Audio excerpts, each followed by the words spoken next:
আজকে আমরা আলোচনা করব পার্টস অফ স্পিচ নিয়ে। ইংরেজি গ্রামারের এটা একটা বেসিক জিনিস, কিন্তু জানা খুবই জরুরি। অনেকেই আছেন এটাকে অবহেলা করেন, তার ফলে পরবর্তী সময়ে তাদের ইংরেজিতে উন্নতি করতে পারেন না। পার্টস অফ স্পিচ সম্পর্কে সঠিক ধারণা না থাকলে আপনি সঠিক ইংরেজি শিখতে পারবেন না।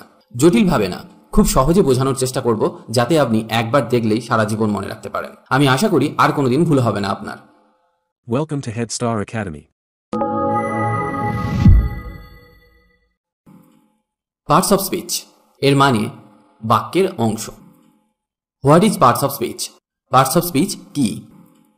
যে শব্দগুলি দ্বারা বাক্য গঠিত হয় সেই শব্দগুলিকে ইংরেজিতে পার্টস অফ স্পিচ বলা হয়।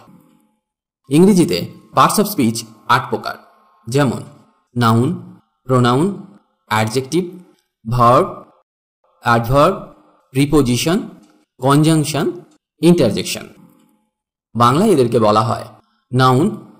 নাউন মানে বিশেষ্য, প্রোনাউন মানে সর্বনাম, অ্যাডজেক্টিভ মানে বিশেষণ, ভার্ব মানে ক্রিয়া, অ্যাডভার্ব মানে ক্রিয়া বিশেষণ, বিশেষণের বিশেষণ বা ক্রিয়ার বিশেষণের বিশেষণ, প্রিপোজিশন বা পদান্বয়ী অব্যয়, কনজাংশন সংযোজক, ইন্টারজেকশন মানে বিস্ময়সূচক অব্যয়।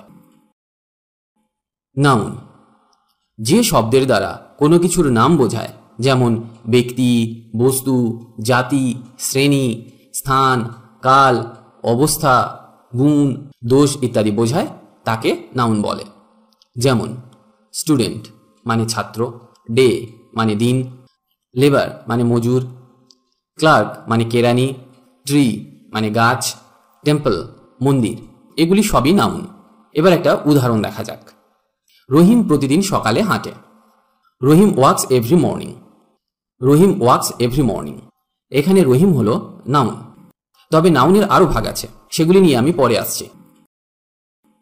প্রোনাউন নাউনের পরিবর্তে যে শব্দ ব্যবহার করা হয় তাকে প্রোনাউন বলে। যেমন আই, উই, হি, সি, দে ইত্যাদি। যেমন Ram goes to school. Ram স্কুলে যায়। যদি এখানে আমরা রাম ব্যবহার না করে হি ব্যবহার করি, তাহলে বাক্যটি হবে হি গোজ টু স্কুল। সে স্কুলে যায়। এই হিটা হলো প্রোনাউন, কারণ রাম নামের পরিবর্তে এটা ব্যবহার করা হয়েছে। অ্যাডজেক্টিভ যে শব্দ দ্বারা নাউন বা প্রোনাউনের দোষ, গুণ, সংখ্যা, অবস্থা, পরিমাণ ইত্যাদি বোঝায়, সেই শব্দগুলিকে অ্যাডজেক্টিভ বলে।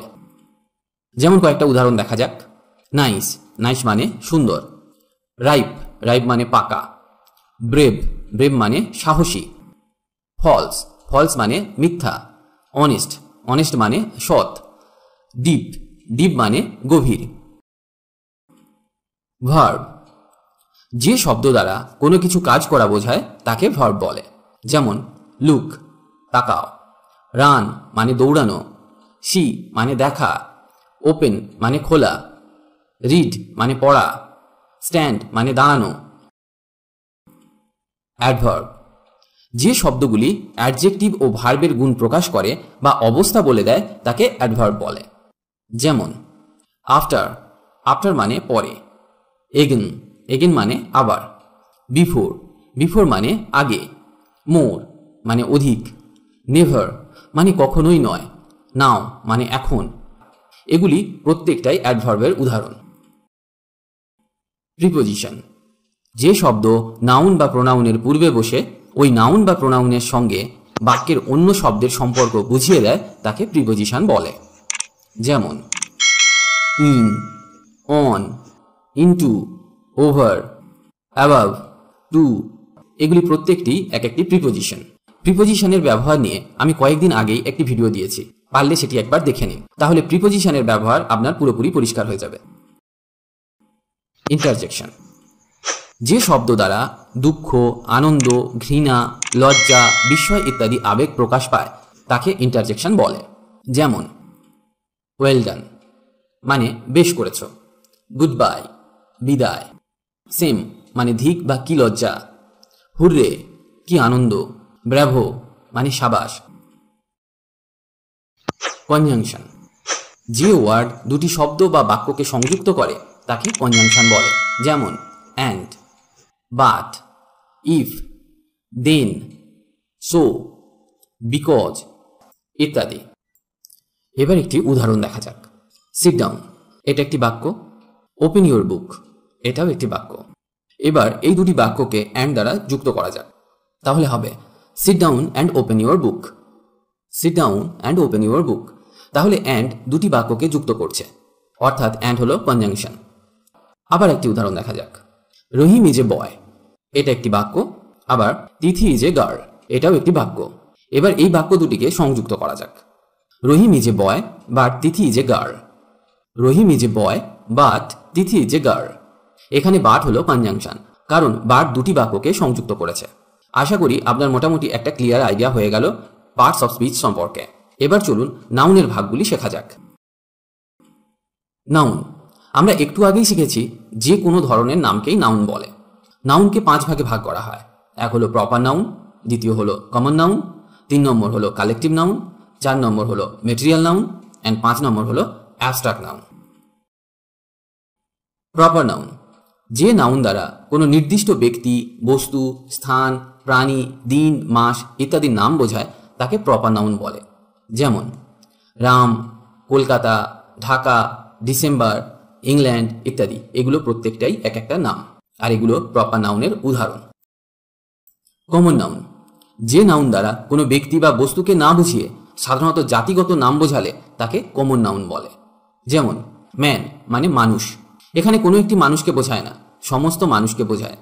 বুক মানে বই, কোনো নির্দিষ্ট বইকে বোঝায় না, প্রত্যেক বইকে বোঝায়। যেমন গীতা, বাইবেল, কোরআন, এগুলি নির্দিষ্ট ধর্মগ্রন্থের নাম।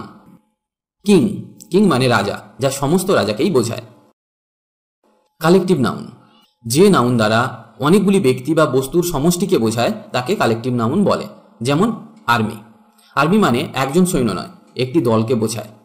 টিম, টিম মানে দল বা খেলোয়াড়দের দল বা কর্মরত লোকেদের দল। এগুলো প্রত্যেকেই এক একটা কালেকটিভ নাউনের উদাহরণ।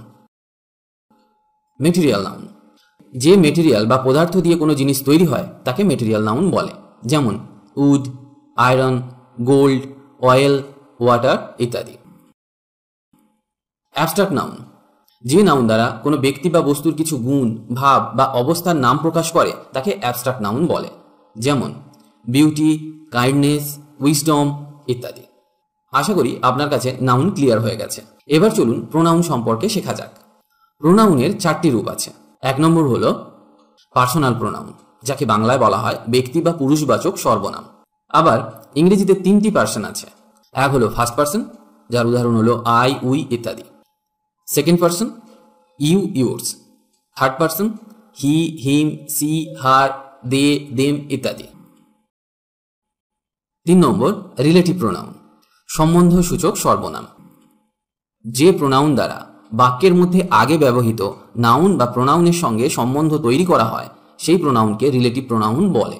যেমন who, whose, whom, that, which ইত্যাদি। যেমন একটা উদাহরণ দেখা যাক। I know the man who lives here. I know the man who lives here. এখানে হু একটা সম্বন্ধ তৈরি করেছে দ্য ম্যানের সাথে, তাই হু হলো একটি রিলেটিভ প্রোনাউন। 4 নম্বর হলো ইন্টারোগেটিভ প্রোনাউন, মানে প্রশ্নবোধক সর্বনাম। যে প্রোনাউন দ্বারা কোনো প্রশ্ন করা হয় তাকে ইন্টারোগেটিভ প্রোনাউন বলে। যেমন who, which, whom, whose, what ইত্যাদি। Who are you? What are you doing? Whose car is this? Whom do you like? এই বাক্যগুলিতে প্রশ্ন করার জন্য আমরা who, which, whom, whose, what ইত্যাদি ব্যবহার করলাম। এগুলি হলো ইন্টারোগেটিভ প্রোনাউন।